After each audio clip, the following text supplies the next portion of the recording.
नवरात्रि में ये 5 काम करने से लक्ष्मी माता नाराज हो जाती हैं तथा घर में दरिद्रता का वास होने लगता है। नवरात्रि के दिनों पूजा अर्चना के साथ साथ श्रद्धालु लोग देवी को प्रसन्न करने के लिए व्रत भी रखते हैं। कुछ लोग 9 दिनों तक उपवास रखते हैं तो वहीं कुछ लोग पहले दिन और आखिरी दिन तक। हिंदू पंचांग के अनुसार चैत्र नवरात्रि का पर्व चैत्र शुक्ल प्रतिपदा तिथि से प्रारंभ होकर नवमी तिथि तक चलता है। लेकिन क्या आप जानते हैं कि माँ दुर्गा को प्रसन्न करने के लिए नवरात्रि में कुछ व्रत नियमों का पालन करना जरूरी होता है? तो आइए हम जानते हैं कि किस नियमों का पालन करना अति आवश्यक है। नंबर 1, कलश स्थापना पूजा विधि। नवरात्रि की प्रतिपदा तिथि को नव मुहूर्त में उठकर स्नान करें और स्वच्छ वस्त्र धारण करें। नंबर 2, अब एक चौकी बिछाकर वहां पहले स्वास्तिक का चिन्ह बनाएं। नंबर 3, फिर रोली और अक्षत लेकर टीका करें और फिर वहां माता का प्रतिमा या तस्वीर स्थापित करें।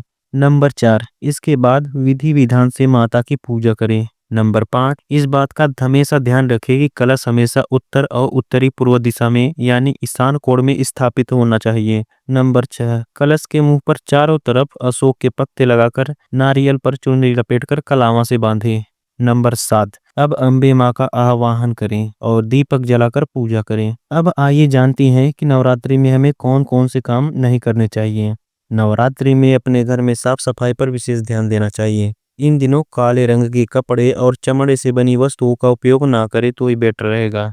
इससे शनिदेव का काला प्रकोप आपके घर तथा परिवार वालों पर पड़ता है। नवरात्रि में बाल, दाढ़ी और नाखून भी नहीं कटवाने चाहिए। नंबर 2, नवरात्रि में घर को खाली कभी ना छोड़ें। घर में कलश स्थापना करके घर को खाली कभी नहीं छोड़ना चाहिए। किसी ना किसी को घर में हमेशा रहना चाहिए। इन दिनों दिन के समय में सोना भी नहीं चाहिए। नंबर 3, नवरात्रि में लहसुन प्याज रहित भोजन। नवरात्रि के पावन दिनों अगर आपने व्रत नहीं किए हुए हैं तो इन दिनों आप प्याज, लहसुन और मांस मदिरा का सेवन ना करें। नवरात्रि के 9 दिनों तक पूर्ण सात्विक आहार लेना चाहिए। नंबर 4, चैत्र नवरात्रि के दिनों में मन और काम भावना पर नियंत्रण रखना बहुत जरूरी है, क्योंकि माँ की पूजा अर्चना साफ मन से करने से ही माँ प्रसन्न होती हैं। नंबर 5, सभी महिलाओं का सम्मान करना चाहिए। नवरात्रि के दिनों में जो महिलाओं का सम्मान करता है माँ दुर्गा उन्हीं से प्रसन्न होती हैं। जिस घर परिवार में सदैव ही महिलाओं का सम्मान होता है वहाँ माँ दुर्गा की कृपा हमेशा बनी रहती है। तो ऐसे ही जानकारी के लिए हमारे चैनल को सब्सक्राइब करें। मिलते हैं अगले वीडियो में।